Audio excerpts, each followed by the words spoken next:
Alla fine la quadra è stata trovata, un congresso al quale potranno votare i militanti che hanno la tessera in tasca da almeno un anno. È questa la sintesi tra la linea del segretario veneto del partito, che aveva chiesto primarie aperte, e quella del segretario federale Roberto Maroni, che invocava invece il congresso. Una settimana prima del congresso saranno quindi riunite le assemblee provinciali e i voti verranno fatti confluire a Milano per lo spoglio. Ha ribadito la volontà del segretario federale di andare a congresso, anche se, ripeto, il sottoscritto era contrario, rimane contrario, ma accetto la decisione del segretario federale.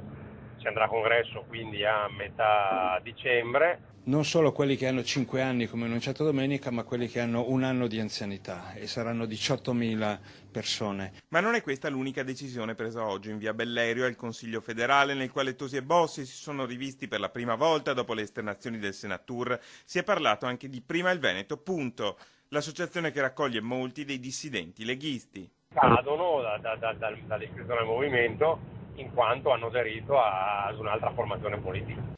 Il vincolo non sarà applicato per l'ex segretario veneto, assicura il sindaco di Verona. Gobbo, pur avendo partecipato all'incontro, non ha aderito, dice Tosi, al movimento. Gobbo non ha aderito, anzi ha dichiarato di non aver aderito, quindi riguarda chi ha aderito.